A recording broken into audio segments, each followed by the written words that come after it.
Dan sungguh aneh ya melihat bagaimana orang-orang tertentu begitu memperhatikan kata-kata yang tampaknya bersifat kenabian. Dan itu disajikan kepada kita, dan itu baru. Selamat datang di Jalan 66, sebuah program studi Alkitab yang bertujuan untuk mengurai teks pasal demi pasal dan memahami isinya. Kita akan belajar Alkitab bersama di bawah bimbingan Pak Yohanes, guru kita. Dan saya, Oti Priambodo, tuan rumah Anda. Hari ini kita akan menjelajahi Kitab Ulangan pasal yang ke-29 dan yang ke-30 dengan tema Keputusan ada di tangan Anda. Apakah Anda merasa sulit membuat keputusan? Mulailah dengan melakukan apa yang perlu, lalu lakukan apa yang mungkin, dan tiba-tiba Anda akan mencapai hal yang mustahil. Begitulah cara kerja di sini, sebuah saran yang cukup praktis. Tetaplah untuk bersama dengan kami dan kita akan belajar bersama-sama. Sangat senang ya bisa berjumpa lagi dengan saudara di program Jalan 66. Saya Pendeta Yohanes akan bersama dengan saudara belajar kebenaran firman Tuhan. Dan saat ini kita sedang belajar di Perjanjian Lama, tepatnya di Kitab Ulangan. Dan kita akan masuk di Ulangan pasal 29 dan 30. Silakan siapkan Alkitab saudara. Dan sekiranya merasa penting untuk buat kopi atau teh, silakan dibuat. Dan mungkin merasa, wah perlu ada temannya nih. Jadi mungkin mau beli roti atau beli camilan, silakan, nggak apa-apa ya. Karena ini kesempatan bagi kita belajar kebenaran firman Tuhan dan kita harus serius ya. Karena firman Tuhan itu dikatakan seperti pelita bagi kakiku dan terang pada jalanku. Saudara yang dikasihi oleh Tuhan, ini 5 kitab yang ditulis di bagian awal dari Perjanjian Lama yang disebut dengan Pentateuch. Dan kita akan membahas sekarang ini khotbah ketiga Musa. Kalau kita perhatikan dari Ulangan pasal 29, dan tema kita hari ini adalah keputusan ada di tanganmu. Saudara, coba kita sekarang mulai dengan fokus ya. Kita melihat di Ulangan pasal 23, saya akan membacakan bagi kita. Inilah perkataan perjanjian yang diikat Musa dengan orang Israel di tanah Moab sesuai dengan perintah Tuhan.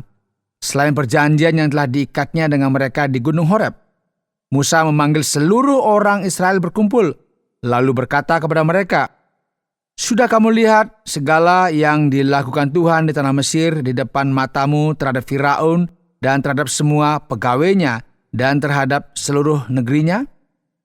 Cobaan-cobaan yang besar yang telah lihat oleh matamu sendiri, tanda-tanda dan mujizat-mujizat yang besar itu.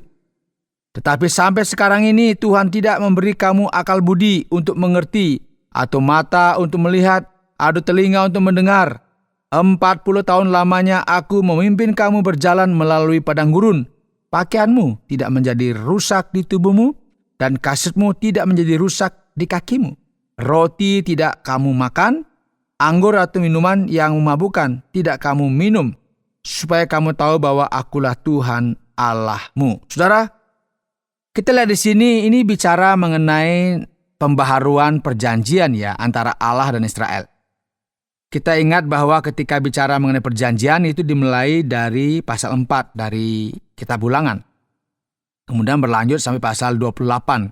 Nah, sesuai dengan apa yang telah kita pelajari pada pelajaran sebelumnya, itu di pasal 28 ini kan temanya bicara mengenai berkat dan kutuk. Kira-kira masih ingat ya? Ya, semoga ingat ya. Dan tentunya kita juga membaca terkait dengan apa yang disebut dengan ketentuan dan ketetapan yang dihasilkan dari ketaatan atau kebalikannya, ketidaktaatan kepada perjanjian yang telah dibuat khususnya antara Allah dan umatnya Israel. Dan pada pasal 29, ini semacam pembaharuan dari semuanya. Nah, kitab suci, saudara, akan mulai memberitahu kita bahwa perjanjian ini dibuat di Horeb. Dan sekali lagi ditekankan pada Moab, yang kembali menyingkapkan bahwa Allah adalah Allah Israel. Allah yang membebaskan umatnya dari Mesir. Allah yang menuntun umatnya melintasi padang gurun yang panas. Tidak ada harapan, tetapi Tuhan memelihara mereka dengan luar biasa sekalipun mereka berada dalam kesulitan di sepanjang perjalanan hidup mereka. Saudara, meskipun umatnya gagal, ini mereka berdosa berkali-kali. Tetapi Allah tetap memberikan belas kasihannya secara terus-menerus dan menganugerahkan berkat yang melimpah kepada umat Israel. Dan di pasal 30, saudara, kita menjadi sangat jelas bagaimana sikap Allah terhadap orang-orang yang mengingkari perjanjian yang telah dibuat.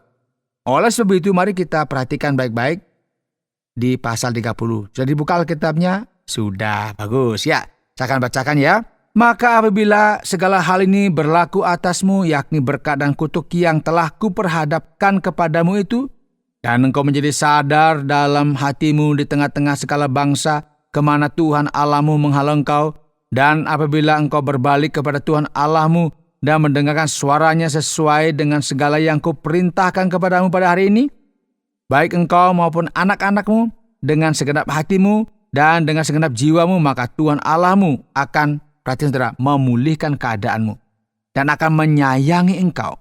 Ia akan mengumpulkan engkau kembali dari segala bangsa, kemana Tuhan Allahmu telah menyerahkan engkau. Sekalipun orang-orang yang terhalau daripadamu ada di ujung langit. Bayangkan saudara, di ujung langit. Dari sana pun Tuhan Allahmu akan mengumpulkan engkau kembali. Dan dari sana pun Ia akan mengambil engkau. Tuhan Allahmu akan membawa engkau masuk ke negeri yang sudah dimiliki nenek moyangmu. Dan engkau pun akan memilikinya pula. Ia akan berbuat baik kepadamu dan membuat engkau banyak melebihi nenek moyangmu. Dan Tuhan Allahmu akan menyunat hatimu dan hati keturunanmu, sehingga engkau mengasihi Tuhan Allahmu dengan segenap hatimu dan dengan segenap jiwamu, supaya engkau hidup. Tuhan Allahmu akan menjatuhkan segala sumpah serapah itu kepada musuhmu dan pembencimu yang telah mengejar engkau. Engkau akan mendengarkan kembali suara Tuhan dan melakukan segala perintahnya yang kusampaikan kepadamu pada hari ini. Tuhan Allahmu akan melimpahi engkau dengan kebaikan dalam segala pekerjaanmu, dalam buah kandunganmu, dalam hasil ternakmu, dan dalam hasil bumimu. Sebab Tuhan Allahmu akan bergirang kembali karena engkau dalam keberuntunganmu, seperti Ia bergirang karena nenek moyangmu dahulu. Apabila engkau mendengarkan suara Tuhan Allahmu dengan berpegang pada perintah dan ketetapannya yang tertulis dalam kitab Taurat ini, dan apabila engkau berbalik kepada Tuhan Allahmu dengan segenap hatimu dan dengan segenap jiwamu. Saudara, yuk perhatikan di sini. Tuhan ini sedang berbicara kepada umatnya dan memberitahukan kepada mereka bahwa ada yang namanya berkat dan kutuk. Dan bahkan ketika mereka gagal dari apa yang dikisahkan di sini, ini menceritakan tentang umat di masa mendatang. Tuhan akan mencerai beraikan umatnya ke banyak bangsa, ke tengah-tengah bangsa lain. Dan itu telah terjadi, saudara ya. Tuhan tetap dikatakan membawa mereka kembali ke tanah mereka dan memberkati umatnya, sehingga mereka akan menaatinya. Ya, saudara, ada sebuah janji dan harapan yang sangat positif yang ditekankan di bagian akhir ya, yang mengatakan bahwa jika mereka menaati Tuhan. Ini bicara mengenai perpaduan yang sangat menarik antara kedaulatan Tuhan dan ketaatan umat. Maka dikatakan bahwa Tuhan akan memberikan mereka hati yang setia. Pada saat yang sama, Dia juga menuntut ketaatan dari mereka sesuai dengan tuntutan perjanjian. Saudaraku, kita akan mengamati di akhir pasal 30 dari ayat 11 dan seterusnya bahwa ada penekanan yang kuat pada tanggung jawab manusia. Tanggung jawab umat Israel dalam hubungannya dengan Tuhan ini karena ada perjanjian. Kita akan melihat, saudara. Sebab perintah ini yang kusampaikan kepadamu pada hari ini tidaklah terlalu sukar bagimu dan tidak pula terlalu jauh. Tidak di langit tempatnya, sehingga engkau berkata, siapakah yang akan naik ke langit untuk mengambilnya bagi kita dan memperdengarkannya kepada kita, supaya kita melakukannya. Juga tidak di seberang laut tempatnya, sehingga engkau berkata, siapakah yang akan menyeberang ke seberang laut untuk mengambilnya bagi kita dan memperdengarkannya kepada kita, supaya kita melakukannya? Tetapi firman ini sangat dekat kepadamu, yakni di dalam mulutmu dan di dalam hatimu untuk dilakukan. Ingatlah, aku menghadapkan kepadamu pada hari ini kehidupan dan keberuntungan, kematian dan kecelakaan. Karena pada hari ini aku memerintahkan kepadamu untuk mengasihi Tuhan Allahmu dengan hidup menurut jalan yang ditunjukkannya dan berpegang pada perintah, ketetapan, dan peraturannya, supaya engkau hidup dan bertambah banyak dan diberkati oleh Tuhan Allahmu di negeri kemana engkau masuk untuk mendudukinya. Wow, luar biasa, saudara. Kita perhatikan di sini, saudara, ada namanya tanggung jawab ya untuk membuat sebuah keputusan. Keputusan untuk apa, saudara? Keputusan untuk menaati Tuhan. Itu ada di tangan kita, saudara. Ini pilihan. Kita mau taat atau memberontak. Pertanyaan sekarang, apakah kita menginginkan sebuah kehidupan yang makmur, yang baik? Atau apakah kita menginginkan penderitaan, kehancuran? Pasti enggak ya. Pasti kita ingin hidup yang baik, hidup yang makmur dan sebagainya. Bukan kita ingin, ya Tuhan berikanlah saya penderitaan setiap hari. Pasti ya tidak. Jaranglah orang berdoa seperti itu. Ini kita harus buat keputusan. Itu keputusan di tangan kita. Kita bertanggung jawab atas semua tindakan kita. Ya, mari kita perhatikan di ayat selanjutnya. Tetapi jika hatimu berpaling dan engkau tidak mau mendengar, bahkan engkau mau disesatkan untuk sujud menyembah kepada Allah lain dan beribadah kepadanya, maka aku memberitahukan kepadamu pada hari ini bahwa pastilah kamu akan binasa. Tidak akan lanjut umurmu di tanah kemana engkau pergi, menyeberangi sungai Yordan untuk mendudukinya. Aku memanggil langit dan bumi menjadi saksi terhadap kamu pada hari ini. Kepadamu kuperhadapkan kehidupan dan kematian, berkat dan kutuk. Pilihlah kehidupan supaya engkau hidup, baik engkau maupun keturunanmu, dengan mengasihi Tuhan Allahmu, mendengarkan suaranya dan berpaut padanya, sebab hal itu berarti hidupmu dan lanjut umurmu untuk tinggal di tanah yang dijanjikan Tuhan dengan sumpah kepada nenek moyangmu, yakni kepada Abraham, Ishak, dan Yakub, untuk memberikannya kepada mereka. Saudara yang dikasihi oleh Tuhan, khususnya saudara yang setia mengikuti program Jalan 66. Masih bersama saya, Pendeta Yohanes. Kita perhatikan di sini. Kita harus membuat keputusan. Untuk apa? Untuk belajar lebih banyak tentang Alkitab. Untuk belajar lebih banyak tentang apa yang menjadi kehendak Tuhan. Untuk belajar juga untuk mau mendengarkan program-program yang memang memberkati kehidupan kita.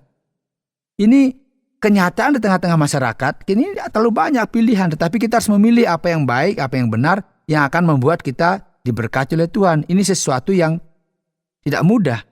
Karena apa? Kita lebih mudah melakukan sesuatu yang sesat, sesuatu yang kita anggap baik, ternyata itu tidak berkenan kepada Tuhan. Kita senang, tetapi tidak berkenan kepada Tuhan. Karena di tengah-tengah masyarakat ini terlalu banyak nilai-nilai yang membuat kita akhirnya terpeleset juga. Jadi, Alkitab menjelaskan kepada kita, manusia memiliki kebebasan untuk memilih dan bertindak. Jadi, manusia itu kan boleh mendengarkan, ya boleh juga menolak. Ya, menolak apa yang disampaikan oleh Tuhan. Tetapi ingat, setiap pilihan, setiap keputusan itu selalu diperhadapkan kepada dua. Diberkati atau kena kutukan. Hidup yang damai atau hidup kita menjadi bingung susah. Kita pilih yang mana? Itu pilihan kita.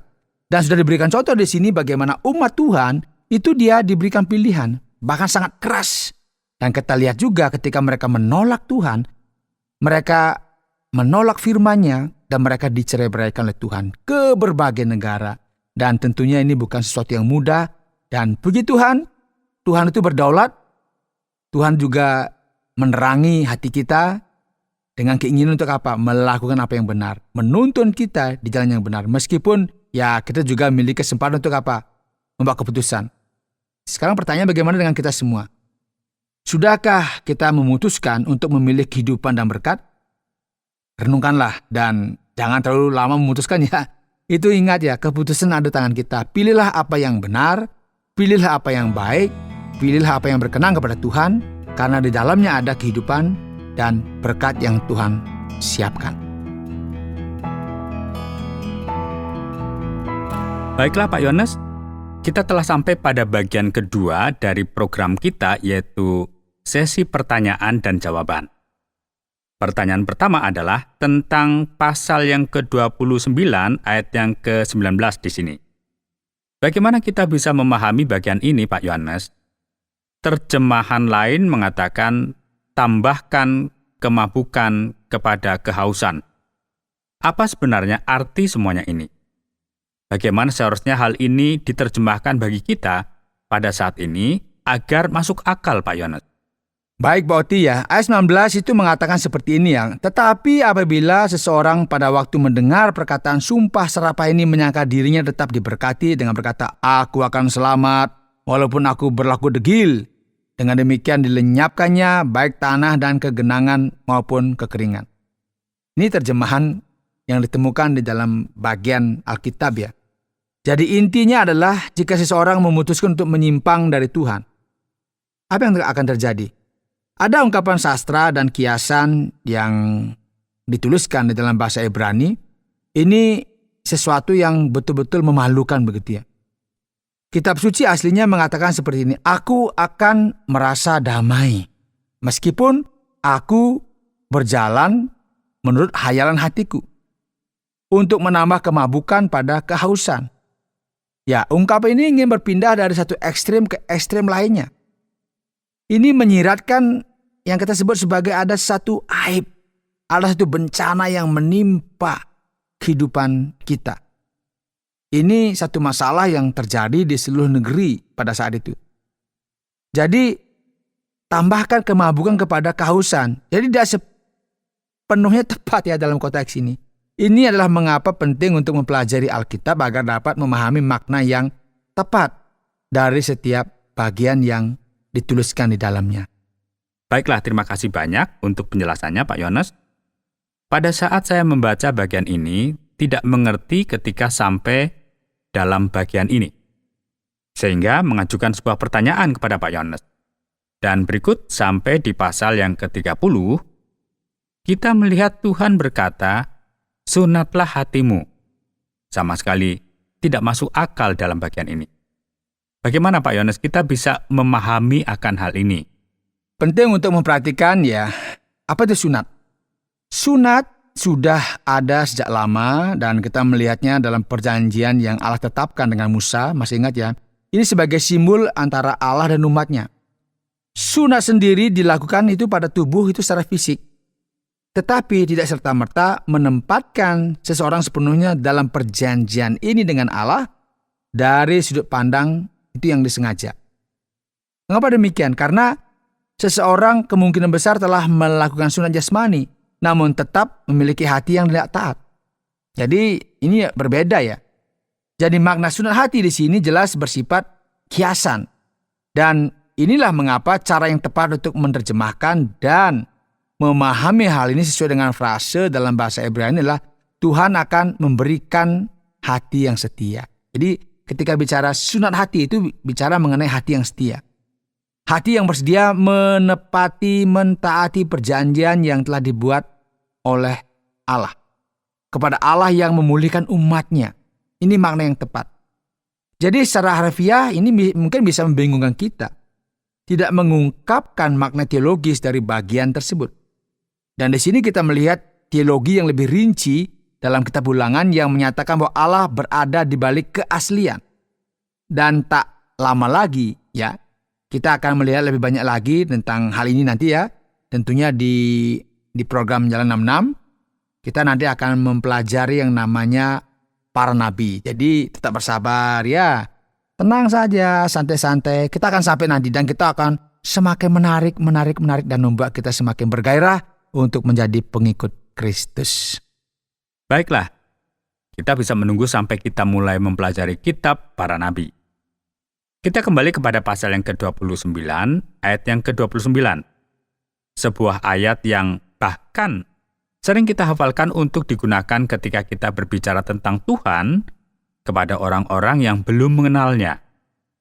Dikatakan tentang hal-hal yang tersembunyi dan hal-hal yang diwahyukan. Nah, apa artinya ini Pak Yohanes? Apa arti rahasia, misteri hal-hal yang tersembunyi? Nah, konteksnya di sini Pak Oti ya, ini adalah pembaharuan perjanjian dan Tuhan memberitahu kita apa yang Dia lakukan di Mesir. Lalu mulai berbicara tentang masa depan. Nah, poin utamanya di sini, kita nggak bisa yakin tentang masa depan selamanya. Betul ya? Jadi kitab suci pada dasarnya mencoba menyatakan, lihat, kamu harus mengerti bahwa kita tidak memiliki akses pengetahuan tentang masa depan karena masa depan bukan milik kita. Kita tahu bahwa salah satu dosa yang paling dipertanyakan, bahkan dalam hukum Taurat, adalah apa, saudara? Meramal. Karena pada akhirnya orang itu nggak mau bergantung kepada Tuhan. Dia seolah-olah tahu masa depan. Padahal ingat ya bahwa yang mengendalikan segala sesuatu adalah Tuhan.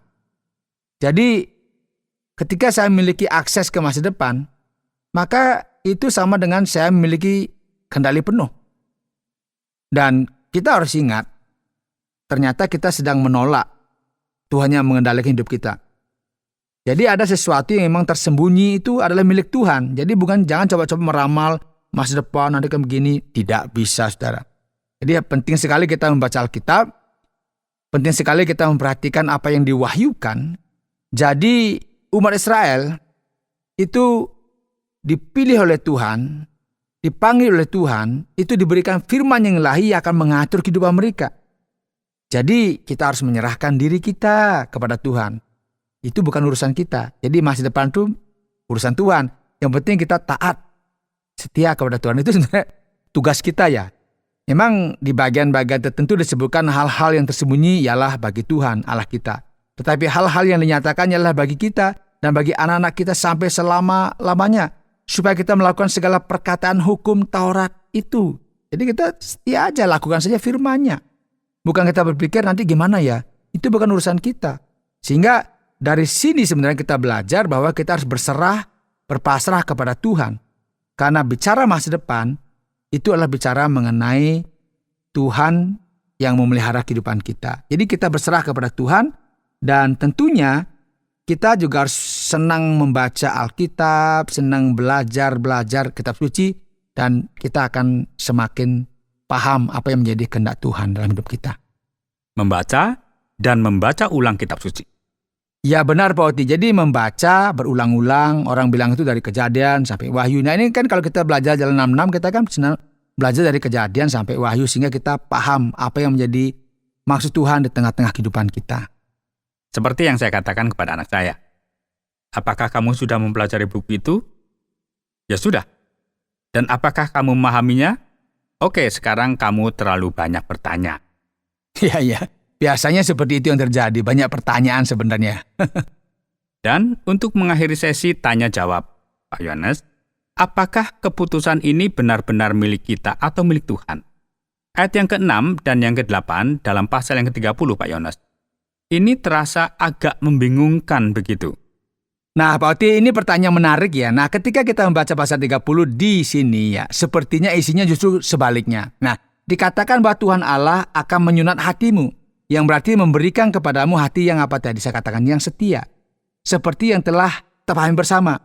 Kalau kita perhatikan di ayat 8, engkau akan mendengarkan kembali suara Tuhan. Dan ketika kita membaca ayat 11, kita dituliskan di sana, lihatlah dan saksikanlah bahwa hari ini aku memberkatimu dengan kehidupan dan kemakmuran. Jika hatimu tidak setia dan kamu tidak taat, maka kamu akan binasa. Siapa yang memegang kandil di sini? Siapa? Ya, ini pertanyaan yang penting ya.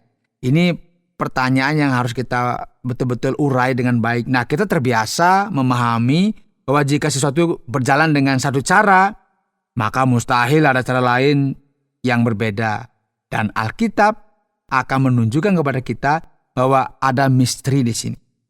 Ya, memang benar bahwa Tuhan itu menentukan segala sesuatu. Bahwa Tuhan memilih, bahwa Tuhan memutuskan. Kita nggak tahu, tanpa membatalkan kebebasan kita. Ya, kebebasan kita terlindungi. Ya, entah bagaimana ya, kita tidak bisa memahami persis bagaimana cara kerjanya. Tanggung jawabnya itu ada di tangan kita. Ini sangat menarik, saudara, karena kita melihat bahwa kitab suci menempatkan kedua realitas secara berdampingan. Bahwa Tuhan membimbing umatnya, tetapi jauh di lubuk hati keputusan itu ada di tangan mereka. Jadi kita memiliki tanggung jawab yang harus kita juga pertanggungjawabkan. Ini agar kita tidak menyalahkan Tuhan ya atas segala kesalahan dan ketidaktaatan kita. Inilah yang kita katakan sebelumnya ya. Dan jangan lupa Tuhan mengendalikan dunia dengan tangannya yang berdaulat. Tetapi jangan pernah lupa bahwa keputusan ada di tangan kita. Jadi taatilah firman Tuhan dengan sepenuh hati kita. Terima kasih Pak Yohanes untuk penjelasannya. Berikut bagaimana dengan kesimpulan dalam Ulangan pasal yang ke-29 dan yang ke-30 ini. Saudara, hari ini dalam program Jalan 66 kita telah belajar dari Ulangan pasal 29 dan 30. Kita belajar tentang keputusan ada di tanganmu. Ya, kita semua sangat menyadari bahwa keputusan yang kita buat dalam hidup ini itu sangat penting, saudara. Keputusan itulah yang akan membuat perbedaan dalam kehidupan kita. Nah, ketika seseorang memutuskan untuk belajar, maka orang tersebut akhirnya akan melihat hasil yang berguna dari pilihannya. Mereka yang memilih untuk menaati orang tua mereka yang memilih untuk mentaati Tuhan juga akan melihat hasilnya. Namun hal terpenting yang harus kita sadari, kita perlu mengambil keputusan selagi ada waktu. Jangan tunggu besok sampai waktunya habis. Ya, kita nggak bisa membayangkan, ya kita punya banyak waktu dalam hidup untuk apa? Mengambil keputusan yang tepat. Terkadang keputusan itu bisa terlambat, saudara. Seringkali ya kita melihat orang-orang yang mencoba mengambil keputusan ketika sudah tidak ada waktu lagi. Dah habis waktunya. Ini kan seperti Esau ya. Oh, tahu gitu saya nggak jual dulu hak kesulungan saya dengan kacang merah. Tapi dah terlambat, saudara. Tapi kita diingatkan untuk mengambil keputusan. Untuk apa? Keputusan untuk taat kepada Tuhan. Jadi jangan pernah lupa kita bahwa kesempatan masih ada untuk kita terus belajar, untuk kita belajar menyenangkan hati Tuhan. Baiklah, terima kasih banyak Pak Yohanes. Saudara pendengar, karena waktu yang tidak memungkinkan, kita akhiri program Jalan 66 kali ini. Kami menantikan Anda untuk tetap mengikuti pelajaran berikut dalam lanjutan pembelajaran Alkitab yang memberikan pelajaran menyeluruh tentang firman Tuhan. Jika Anda memiliki pertanyaan atau berespon terhadap topik berhubungan dengan program ini, silakan menyampaikan melalui WhatsApp ke nomor 081 333 777 386. 081 333 777 386. Terima kasih atas perhatian Anda.